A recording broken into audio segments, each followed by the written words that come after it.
ये आकाशवाणी है। अब आप मुद्दता से समाचार सुनिए।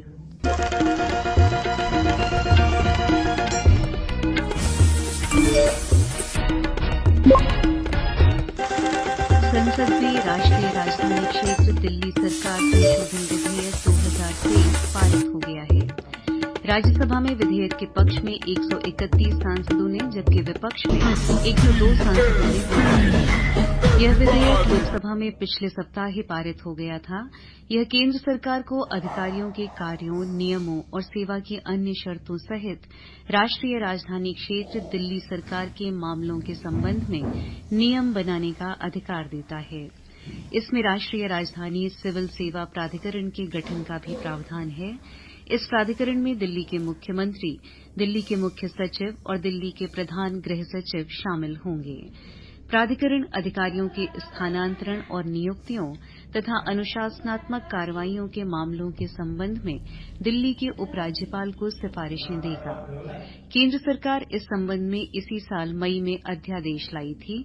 चर्चा का जवाब देते हुए गृह मंत्री अमित शाह ने कहा कि इस विधेयक का उद्देश्य दिल्ली में प्रशासन को भ्रष्टाचार मुक्त बनाना है। गृह मंत्री ने कहा कि दिल्ली सेवा विधेयक आपातकाल लगाने या लोगों के अधिकार छीनने के लिए नहीं लाया गया है। श्री शाह ने कहा कि दिल्ली अन्य राज्यों और केंद्र शासित प्रदेशों से भिन्न है क्योंकि यह राष्ट्रीय राजधानी है और यहां संसद, उच्चतम न्यायालय। उन्होंने कहा कि कांग्रेस पार्टी अपने द्वारा ही पहले लाए गए कानून का विरोध केवल राजनीतिक स्वार्थ और आम आदमी पार्टी को खुश करने के लिए कर रही है। विधेयक पर चर्चा की शुरुआत करते हुए कांग्रेस नेता अभिषेक मनु सिंघवी ने इसका विरोध किया। उन्होंने कहा कि यह कानून दिल्ली के मुख्यमंत्री के अधिकार को कमजोर करता है। उन्होंने इस विधेयक को असंवैधानिक और अलोकतांत्रिक बताया। विधेयक का विरोध करते हुए आम आदमी पार्टी के राघव चड्ढा ने कहा कि यह संविधान और उच्चतम न्यायालय के फैसले का अपमान है। उन्होंने कहा कि इसका इरादा दिल्ली के उपराज्यपाल को सारी शक्तियां देने का है। वहीं विधेयक का समर्थन करते हुए भाजपा सांसद सुधांशु त्रिवेदी ने कहा कि दिल्ली में आम आदमी पार्टी सरकार द्वारा नौकरशाही को धमकाने और कथित भ्रष्टाचार को छुपाने की कोशिशों के कारण यह विधेयक बेहद जरूरी था। राज्यसभा ने दिल्ली सेवा विधेयक को सदन की प्रवर समिति को भेजने के विपक्ष के प्रस्ताव को भी ध्वनिमत से खारिज कर दिया। लोकसभा ने राष्ट्रीय अनुसंधान फाउंडेशन विधेयक 2023 पारित कर दिया है।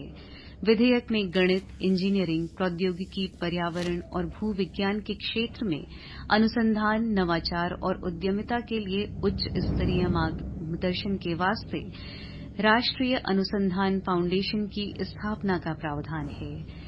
यह विधेयक 2008 के विज्ञान और इंजीनियरिंग अनुसंधान बोर्ड अधिनियम को निरस्त करने और इसके तहत स्थापित विज्ञान और इंजीनियरिंग बोर्ड को भंग करने का प्रावधान करता है। विधेयक पेश करते हुए विज्ञान और प्रौद्योगिकी मंत्री डॉ जितेंद्र सिंह ने कहा कि यह फैसला अंतरिक्ष क्षेत्र को निजी क्षेत्र के लिए खोलने के वास्ते लिया गया है। उन्होंने कहा कि इस क्षेत्र में 150 से ज्यादा स्टार्टअप्स काम कर रहे हैं। श्री सिंह ने बताया कि राष्ट्रीय क्वांटम मिशन की शुरुआत हो चुकी है। विपक्ष के सदन से बहिर्गमन के बीच संक्षिप्त चर्चा के बाद विधेयक पारित हो गया। पंजाब और हरियाणा उच्च न्यायालय ने कल स्वतः संज्ञान लेते हुए हरियाणा के नूंह जिले में चलाए जा रहे ध्वस्तीकरण अभियान पर रोक लगा दी है। न्यायमूर्ति गुरमीत सिंह संधावालिया की पीठ ने राज्य सरकार को नोटिस जारी करते हुए अगले आदेश तक कार्रवाई पर रोक लगा दी है। प्रधानमंत्री नरेंद्र मोदी ने कहा कि वोकल फॉर लोकल एक जन आंदोलन बन गया है जिसने देश में कपड़ा क्षेत्र को नई गति दी है।